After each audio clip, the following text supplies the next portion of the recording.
Hi guys. मेरा नाम करुणा सागर है। मैं आज आपको एग्रीमेंट पब्लिक कॉन्ट्रैक्ट एग्रीमेंट हम बोलते हैं या कॉन्ट्रैक्ट बोलते हैं, मैं उसके बारे में बताने जा रहा हूँ। इसमें एक एक करके मैं आपको बताऊंगा कि ये एग्रीमेंट में होता क्या है। जब आप किसी भी प्रोजेक्ट में जब आप काम करते हैं, चाहे सॉफ्टवेयर में है, कंस्ट्रक्शन में है, कहीं पे भी है, तो आपको एग्रीमेंट से कहीं ना कहीं आपका परिचय होता ही है।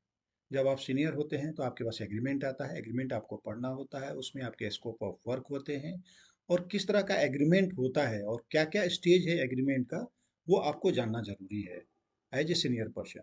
क्योंकि अगर एग्रीमेंट अगर आप नहीं पढ़ते हैं तो आप प्रोजेक्ट को एग्जीक्यूट कैसे करेंगे, आप लोगों को मैनेज कैसे करेंगे, क्योंकि उसमें सारी चीज़ लिखा होता है कि आपके स्कोप क्या है और उसी के बेस पे आपको मैनेज करना होता है।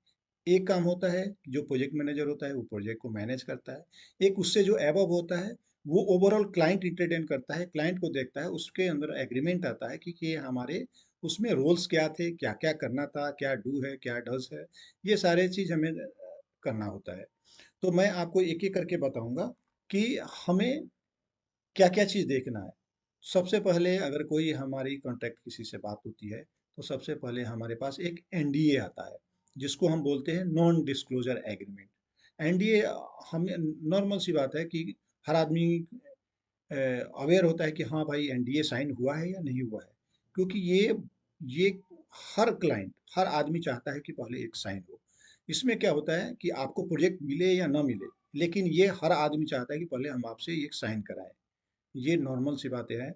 इसको बोलते हैं non disclosure agreement. Non disclosure agreement में होता है कि ऐसे चीज जिसको हमें मार्केट में डिस्क्लोज नहीं करना है, नॉन डिस्क्लोजर एग्रीमेंट का होता है यही। इसमें होता है to establish a confidentially between party, मतलब दो पार्टी, अगर आप कंपनी है और कॉन्ट्रैक्टर है, उन दोनों के बीच में जो भी कॉन्फिडेंसली है उसको किसी को मार्केट में बताना नहीं है। ये कॉन्फिडेंसली एस्टेब्लिश करने के लिए ये सबसे पहले हमारा साइन होता है।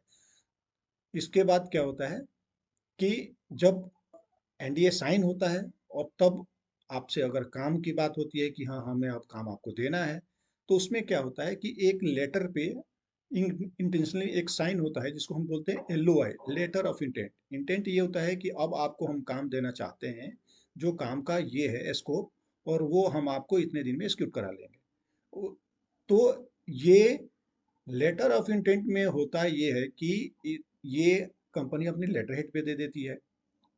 और लेटर हेड पे होता है कि अगर मान लीजिए कि मेरे पास ऑथराइज होता है कि मैं आपको लेटर ऑफ इंटेंट इशू कर सकता हूँ, तो उसमें यही लिखते हैं कि इस लोकेशन पे आपका काम है, इतने का दिनों का काम है, और हम बाद में फिर आपसे एग्रीमेंट साइन कर लेंगे। इससे ये होता है, एक इंटेंट ये होता है, दोनों के बीच में इंटेंशन ये होता है कि ये पता लगे कि हम आगे जाके कुछ काम करने वाले हैं। ये एक सिक्योरिटी हो जाती है, श्योर हो जाते हैं, इंश्योर हो जाते हैं कि हाँ दो party intentionally to do something, मतलब हम दो लोग आगे जाके ये काम करने वाले हैं।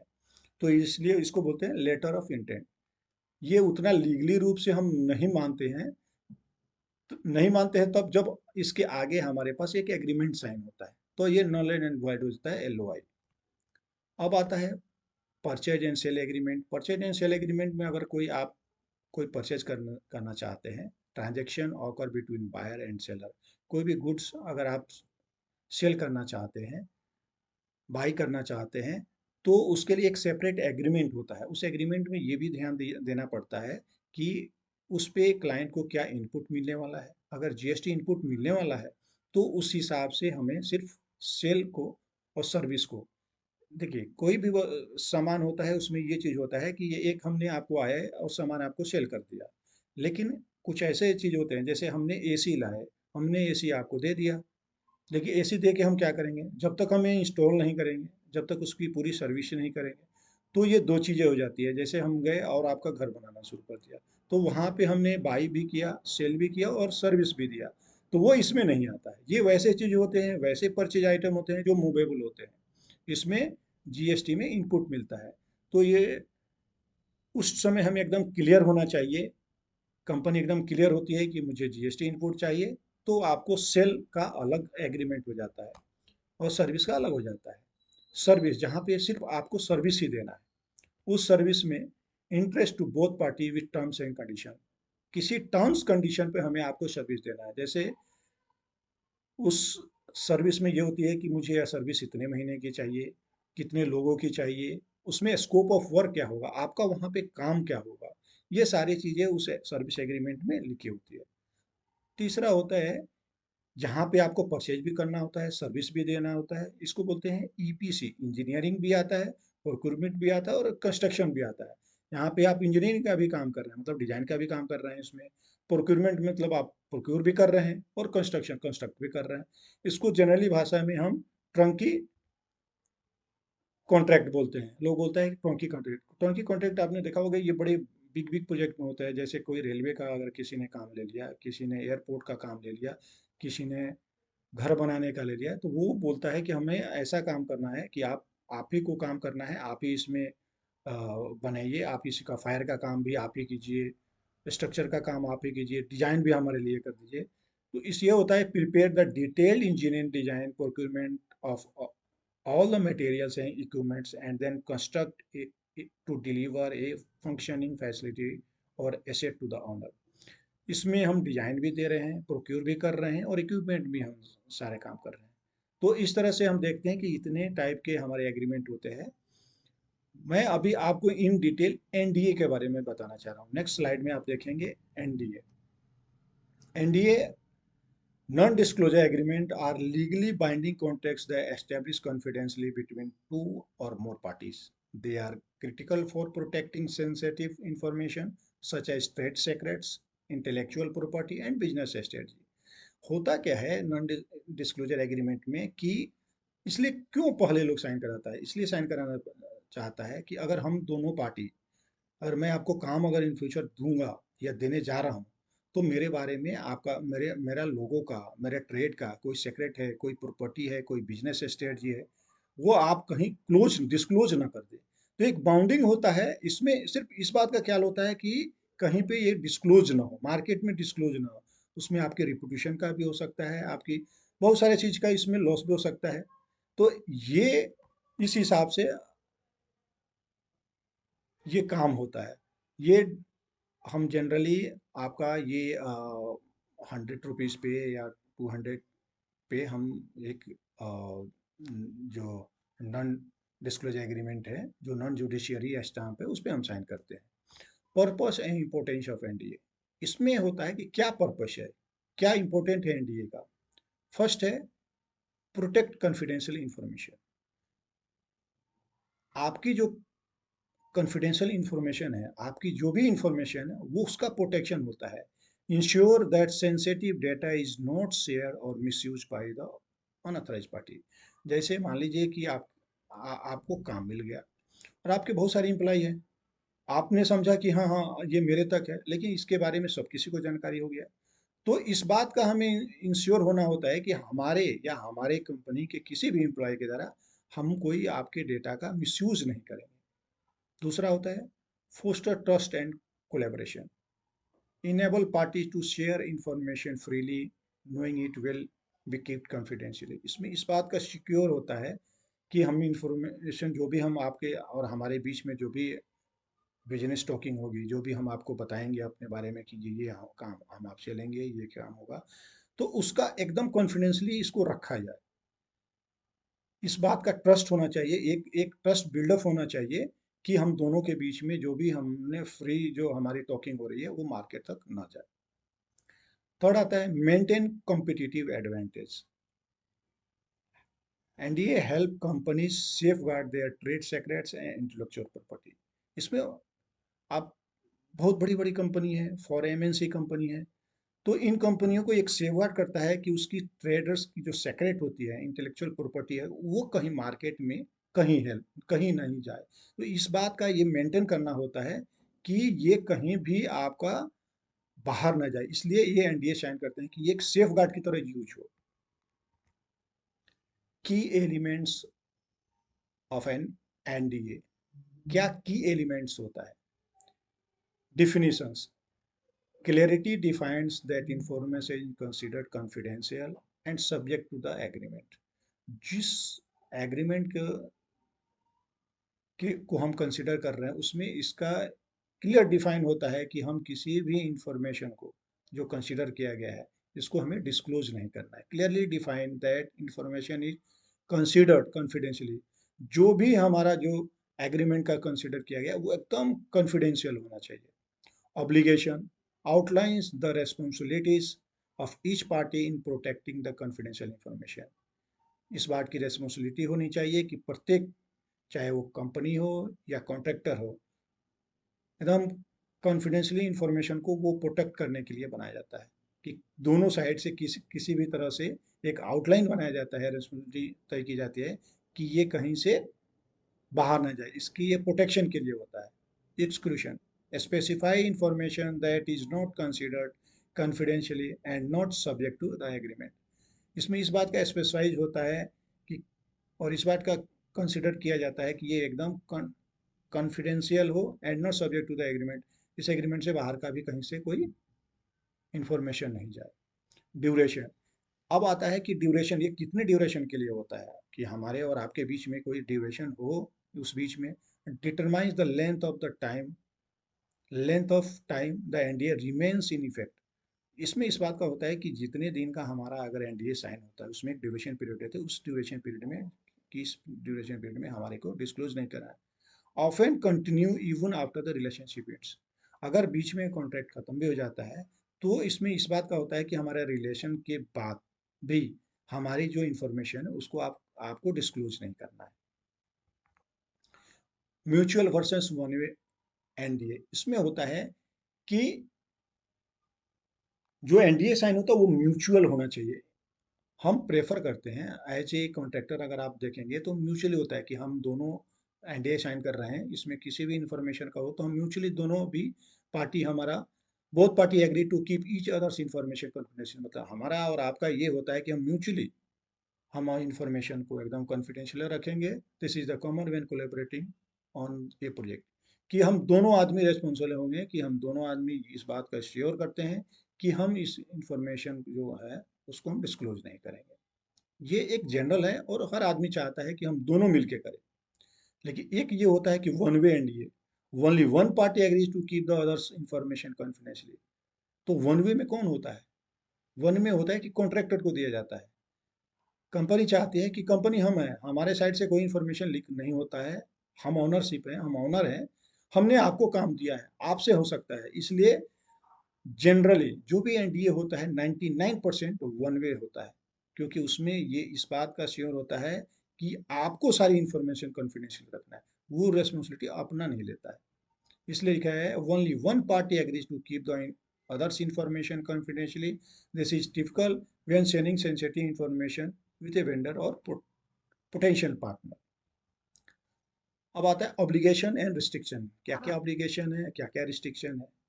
Permitted use specifies how the confidential information can be used often for a specific purpose or project। इसमें इस बात का स्पेसिफाई होता है कि कैसे इस कॉन्फिडेंशियल इंफॉर्मेशन को हम यूज कर सकते हैं, कैसे हम इस पर्पस को, इस प्रोजेक्ट के पर्पस को इसको हम यूज करेंगे। इस बात का उसमें परमिशन दिया जाता है कि क्या करना है क्या नहीं करना है। डिस्क्लोजिंग लिमिटेशन, इसमें एक लिमिटेशन होता है, restrict the sharing of confidential information with unauthorised third party. इसमें इस बात का रिस्ट्रिक्शन होता है कि कहीं थर्ड पार्टी जो है, जो अनऑथराइज पार्टी है, उसको इन्फॉर्मेशन लीक ना हो, इस बात का रिस्ट्रिक्शन होता है। सेफ गार्डिंग मेजर्स, इसमें हम सेफ गार्डिंग मेजर्स में ये होता है, require the receiving party to take responsible step to protect the confidential information. उसमें इस बात का रेस्पॉन्सिबल स्टेप लिए जाते हैं to protect the confidential information. इस बात का प्रोटेक्शन होता है कि कॉन्फिडेंशियल इंफॉर्मेशन बाहर नहीं जाए। रिक्वायर द रिसीविंग पार्टी, मतलब जो कॉन्ट्रैक्टर पार्टी है, टू टेक रेस्पॉन्सिबल, उसको रेस्पॉन्सिबल स्टेप लेना पड़ता है कि ये आपका ये जो कॉन्फिडेंशियल इंफॉर्मेशन है उसका वो प्रोटेक्ट करेगा। इसका मतलब है कि कंपनी को एक सेफ गार्ड मेजर सेफ होता है कि ये बात आगे नहीं जाएगी। एक्सेप्शन एंड लिमिटेशन, क्या क्या एक्सेप्शन है क्या क्या लिमिटेशन है। Lawful disclosure, confidential information may be disclosed if required by law or a court order। इसमें होता है कि अगर कोई लॉफुल डिस्क्लोजर है, अगर हाँ, अगर कोई डिस्क्लोज करना है तो आप लॉफुल डिस्क्लोजर, इसमें कॉन्फिडेंशियल इंफॉर्मेशन में be disclose if required by law. अगर लॉ या कोर्ट के ऑर्डर से अगर कोई इंफॉर्मेशन हमें बाहर भेजना है, डिस्क्लोज करना है, तो हम इस बात का हमें ध्यान देना होता है। Public knowledge, information that is already publish available is not considered confidential under the NDA. अब जैसे अडानी अगर कोई एयरपोर्ट बना रहा है, तो पेपर में हर आदमी को पता है कि अडानी एयरपोर्ट बना रहे हैं, मुंबई बना रहे हैं, जेवर किस कोई और बना रहा है, तो ये तो पब्लिकली सबको पता है, उसको हम कंसीडर नहीं करते हैं। ये लिमिटेशन होता है कि क्या क्या इसमें लिमिट होती है। तीसरा है independent development, the receiving party can use information they have independently develop even if it is similar to the confidential information. इस बात का होता है कि receiving party can use information they have independently develop, वैसे इंफॉर्मेशन जिसको उसने अपने आप से बनाया है, जो उस प्रोजेक्ट से रिलेटेड नहीं है, उसको हम confidential even if the similar to the confidential information, उस बात का वो चाहे सिमिलर अगर उसको कॉन्फिडेंशियल इंफॉर्मेशन लगता है, इस हिसाब से वो इंफॉर्मेशन को यूज कर सकता है। ड्यूरेशन एंड टर्मिनेशन, वही मैं बताया कि इसमें क्या ड्यूरेशन है, कोई तो टाइम लिमिट होगी, तो वो ड्यूरेशन है। अगर आप देखेंगे तो typical remain in effect for a specific period, ये इसमें होता है कि कितने साल तक हमारा आपका एक एक एक टेन्योर होगा, उस टेन्योर में आपका और हमारा पब्लिक नहीं करना है या डिस्क्लोज नहीं करना है। मैक्सिमम मेरे जो एक्सपीरियंस है उस हिसाब से हम मिनिमम 1 साल से 5 साल तक हर आदमी क्लाइंट चाहता है, उसमें आप 1 कर सकते हैं, 2 कर सकते हैं, 5 भी कर सकते हैं, लेकिन मैं प्रेफर करूंगा कि 1 से 2 साल हमारे लिए बेटर होता है। Termination, the agreement can be terminate if the party mutually agree or if there is a breach of NDA terms. इसमें टर्मिनेशन भी होता है कि अगर एग्रीमेंट टर्मिनेट हो गया, तो हम the agreement can be terminated if the party mutually agree or if there is a breach. Termination, इस टर्मिनेशन में देखते हैं the agreement can be terminated if the party mutually agree or if there is a breach of the NDA. इसमें termination का ये होता है कि अगर हम दोनों पार्टी अगर चाहते हैं कि इस एग्रीमेंट को अब आगे तक नहीं लेके जाना है, तो वी कैन टर्मिनेट इट। या अगर इस बीच में अगर किसी भी तरह का ब्रीच अगर आपका होता है, तो एनडीए टर्मिनेट हो सकता है। इन दोनों कंडीशन में टर्मिनेट कर सकते हैं। तीसरा है surviving obligation, even after the NDA expire certain obligation, NDA expire होने के बाद कुछ जो ऑब्लिगेशन है such as duty to protect confidential information में कंटिन्यू इंडिफिनिटली। एनडीए एक्सपायर होने के बाद भी कुछ जो ऑब्लिगेशन होते हैं वो आपके इनडिफिनिट तक रिमेन एस्टेब्लिश होते हैं। तो इसलिए इस बात का हमें ध्यान देना चाहिए कि हमने अगर एनडीए साइन किया है, तो मैक्सिमम हमारा ये होता है कि हम इसको किसी भी तरह का ब्रीच ना करें, किसी भी तरह का कॉन्फिडेंशियल इंफॉर्मेशन को लीक ना करें। दूसरा है, देखते हैं कि इन्फोर्समेंट एंड कंसिक्वेंसेस। इसमें आता है लीगल रिमेडी, इसमें क्या क्या प्रोटेक्शन देता है। Party can seek legal action such as injunction or damage for violation of the NDA. इसमें लीगली ये होता है कि कोई भी पार्टी लीगल एक्शन ले सकता है, मतलब कंपनी आपके अगेंस्ट में कोई लीगल एक्शन ले सकता है अगर किसी भी तरह का उसको लगे कि हाँ इस तरह का वायलेशन हुआ है, कोई इस तरह का डैमेज है, तो आपके ऊपर एक्शन ले सकता है। दूसरा है फाइनेंशियल पेनल्टी, अगर उसको ये लगता है कि आपने कोई ब्रीच किया है, कोई डैमेज हुआ है, तो आप पे वो फाइनेंशियली पेनल्टी भी लगा सकता है, इम्पोज कर सकता है कि हाँ हमारे हिसाब से इतनी का लॉस हुआ है और आपको ये भरना पड़ेगा, क्योंकि ये सारे क्लोज उसमें लिखे होते हैं, क्योंकि आपकी बाउंडिंग फाइनेंशियली भी उसको रखा जाता है ताकि आप डरें और आपको ये इंश्योर करना पड़े कि हम ये काम नहीं करेंगे। तीसरा आता है रिपुटेशन हार्म, इसमें इस बात का सबसे बड़ी वजह, क्योंकि कंपनी इतनी बड़ी है, फेसबुक है, गूगल है, इंटेल है, डेल है, एचसीएल है, रिलायंस है, बहुत सारी कंपनी है जो एमएनसी कंपनी है, पूरे वर्ल्ड वाइड काम कर रही है। तो वो चाहती है कि उसका जो ट्रस्ट है, उसका कोई जो रिपुटेशन है उसका कोई हार्म ना हो, क्योंकि ट्रस्ट ही सबसे बड़ी बात है। अगर उसके उसके रिपुटेशन में ही अगर कुछ ऐसा हो गया, तो फिर वो काम नहीं कर सकता है, उनके लिए बहुत बड़ी बात होती है। तो इस बात का होता है कि इसमें इस बात का होता है ट्रस्ट की, अगर किसी भी तरह का डैमेज होता है और उसको इस तरह का अगर लगे कि हमारे रिपुटेशन को हार्म हुआ है, डैमेज हुआ है, तो आप इसको बेस मान के वो आप पे ये लगा सकती है कि हाँ हाँ, ये मेरे इतने का लॉस हुआ है और ये ऐसा ऐसा मेरे साथ हुआ है, इसलिए हम आपको टर्मिनेट भी करते हैं और फाइनेंशियली आपका हम इम्पोज भी करते हैं। अब हम आपको देखते हैं कि आपको एक एग्रीमेंट ही दिखाते हैं जो हमने साइन किया है। एज पर एक्सपीरियंस मैं आपको एक किसी और का दिखा रहा हूँ। ये जो एग्रीमेंट होता है वो हमेशा नॉन जुडिशरी स्टैम्प पे होता है, 100 रुपये के स्टैम्प पर हम साइन कर सकते हैं। यहाँ पे ऊपर लिखता है कि कौन सी पार्टी यहाँ पे किस डेट में हम साइन करने जा रहे हैं। यहाँ ये लिखा हुआ है, लिखा हुआ the agreement of non disclosure executed at, कहाँ किस जगह पे हुआ है, किस दिन हो रहा है, बाई एंड बिटवीन। ये कंपनी का नाम हुआ जो यहाँ पे है, कंपनी आएगी, उसकी पूरी एड्रेस होती है और यहाँ पे लिखा है तो signatory here called the company. Next आता है एंड, यहाँ पे कॉन्ट्रैक्टर का नाम होता है, उसका एड्रेस आता है जिसको हम यहाँ पे एक्सिक्यूटेंट हमने किया है। यहाँ पे इस बात का होता है कि with the intention of hiring the services inter Alia for, किस पर्पस के लिए हम एग्रीमेंट साइन कर रहे हैं। कोई तो आप काम वहाँ पे करना चाहते हैं, कुछ तो पर्पस होगा, तो इस पर्पस के लिए यहाँ पे हमने ये आपको हाईलाइट किया है। इसमें हमने वो आपको हाईलाइट किया है कि जहाँ पे आपको आपका इंटेंशनली आपको देखना है, क्योंकि मोर ऑफ ऑल अगर आप देखेंगे तो सारी की सारी जो एनडीए होते हैं ये सेम एक ही तरह के होते हैं। देखिए आपको 3-4 पॉइंट है जो मैं आपको बताना चाहूँगा कि उसको आप आंख मूंदते ही इन 4 चीज़ों को देख लीजिए और देख कर आपको ये इस बात का होना चाहिए कि ये हम कर सकते हैं कि नहीं कर सकते हैं। एक तो ये हुआ। दूसरा अगर आप देखेंगे यहाँ पर लिखा था agreement covers the following points, क्या क्या है इसमें पॉइंट्स यहाँ पे लिखे हैं, business strategy, business plan, financial status, trade secret, जो मैंने आपको एक पॉइंट में आपको बताया था, properties information, ideas, technology, sketches, drawing work, models, know how process, ये बहुत सारे चीज़ होते हैं।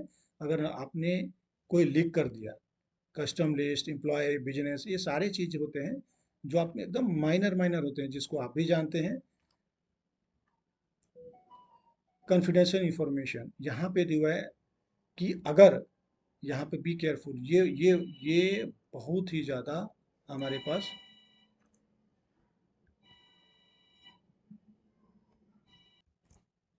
कॉन्फिडेंशियल इंफॉर्मेशन, देखिए इसमें पूरा एकदम क्लियरली लिखा हुआ है, as used in this agreement confidential information shall mean any and all information including without limitation business, financial and marketing information, technical information including drawing specifications, material specification, quality parameters, spend idea, reports, records, ये सारी चीज़ लिखा हुआ है। इसके बाद इसमें लिखा हुआ है जो बहुत मार्केबल है, विच रिसीविंग पार्टी मतलब कॉन्ट्रैक्टर में responsibly request of the disclosing party disclose directly और इनडायरेक्टली, मतलब आप डायरेक्टली भी कर सकते हैं, इनडायरेक्टली, ये दोनों सेंस में आपको दिख रहा है।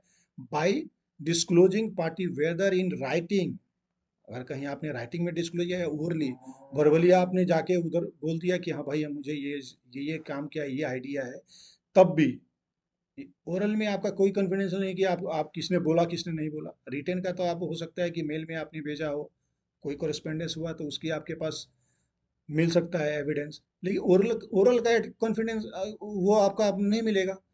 इसलिए मैक्सिमम ओरली जो लिखे होते हैं, इसलिए मैंने हाईलाइट किया है कि उसको हम डिलीट करते हैं, लेकिन क्लाइंट एकदम रहता है कि नहीं इसको होना ही होना चाहिए, इसलिए मैंने हाईलाइट किया है कि आप बी केयरफुल कि ओरली को एक्सेप्ट ना करें, क्योंकि बहुत डेंजरस हो जाता है। टर्म एंड ड्यूरेशन जो मैंने आपको बताया यहाँ पे ऑब्वियसली 1 साल के लिए हमने प्रेफर किया है कि आप 1 साल के लिए terms and the agreement shall remains in force for a period of 2 years. यहाँ पे 2 ईयर्स लिख रहा है, यहाँ पे 2 ईयर्स प्रेफर है, कोई 5 साल करता है, लेकिन मैं सजेस्ट करूंगा कि यहाँ पे फर्स्ट फर्स्ट जो रिव्यू हो अगर आपके पास आए तो आप उसको मैक्सिमम 1 से 2 साल के लिए ही रखें, क्योंकि 5 साल बहुत बड़ा हो जाता है। लीगल प्रोसेस है, ऑनरशिप एंड कॉन्फिडेंशियल इंफॉर्मेशन है, रिटर्न ऑफ कॉन्फिडेंशियल इंफॉर्मेशन है, इक्विटेबल रिलीफ है, नो अदर बिजनेस रिलेशनशिप है, नॉन पब्लिसिटी भी है यहाँ पे, इंडिम्निफिकेशन, ये बड़ा ये होता है फाइनेंशियली। इसमें दे रहा है either party agree to indemnify and keep indemnified and save harmless the other party and its officers, directors, agents, and employees from any and all claims, damage, cause of action, proceedings, exception, loss, damage, and including counsel fees resulting from a cause by the lawful or negligence, omission, and oblique or commissions of any breach of the terms and agreement. इसमें ये आपके दे रहा है कि अगर किसी भी तरह का ऑफिसेस, अगर आपकी साइड से ऑफिसेस हैं, डायरेक्टर्स हैं, एजेंट्स हैं, एम्प्लॉय है, ये किसी भी तरह का अगर ये इस डिमांड्स कॉस्ट और एक्शन होता है तो आपके साथ ये इस तरह की नॉग्लिजेंस होता है तो आप पे इम्पोज की जाएगी, आपके ऊपर हम पेनल्टी लगाएंगे। यहाँ पे जो आपका रिव्यू हुआ है, यहाँ पे बी केयरफुल, यहाँ पे ये लिखा जाता है कि ठीक है, अगर इस तरह का अगर होता है, अगर इस तरह का होता है तो हमारे ऊपर एक लिमिट होनी चाहिए किसी भी तरह का हमारे ऊपर पेनल्टी लगाने का। नहीं तो अगर मान लीजिए कि कल का प्रोजेक्ट आपको 1 करोड़ का प्रोजेक्ट है, ठीक है, और आप पे ये लगाया जाता है कि नहीं मेरे मेरा रेपुटेशन हार्म हुआ है, मेरे साथ ये डैमेज हुआ है, मैं आप पे 10 करोड़ आप पर इम्पोज करता हूँ। आपने 1 करोड़ का काम लिया और 10 करोड़ वहाँ पे पेनल्टी भर रहे हैं। तो इसलिए बी केयरफुल, इंडिम्निफिकेशन हमेशा प्रोजेक्ट की कॉस्ट पे हम रखते हैं। इसलिए हमने यहाँ पे लिखा है any provision to the contrary contains hearing the total liability of the receiving party shall be limited to the actual loss incurred by the disclosing party. इसमें ये दे रहा है कि अगर हमारे साइड से अगर किसी भी तरह का अगर कोई अगर लॉस होता है तो जो आपका एक्चुअल लॉस होगा हम उसी के लिए लायबल होंगे जितना लॉस आपका होता है। ये नहीं कि लॉस कुछ और हुआ और आपने सारी एसेट हमारे ऊपर डाल दिया। तो इसलिए आपको इस एनडीए पे हमेशा ध्यान देना चाहिए कि हमारा इंडिम्निफिकेशन कैपिंग हो, नॉन कैप नहीं होना चाहिए। इस पर लिखा है not accepting on cap liability. ये क्या है कि आपकी लायबिलिटी वो अनकैप किया हुआ है, मतलब ओपन है, कुछ भी हो सकता है।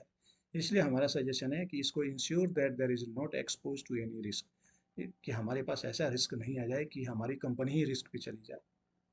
डिस्प्यूट रेजोल्यूशन, यहाँ पे गवर्निंग लॉ एंड जुडिक्शन, इसमें क्या होता है, कोई यूके की होती है कि यूएस की होती है, वो बोलता है कि किसी भी तरह का अगर लॉ का इम्पोज होता है, कोई भी हम जुडिशियरी होगा तो हम आपको यूएस और यूके में देखेंगे। लेकिन हम फर्स्ट बार हम ऐसा करेंगे कि नहीं, हम रखेंगे दिल्ली में, जहाँ आपकी कंपनी होती है वहाँ पे हम चाहेंगे कि वहीं पे सेटल हो।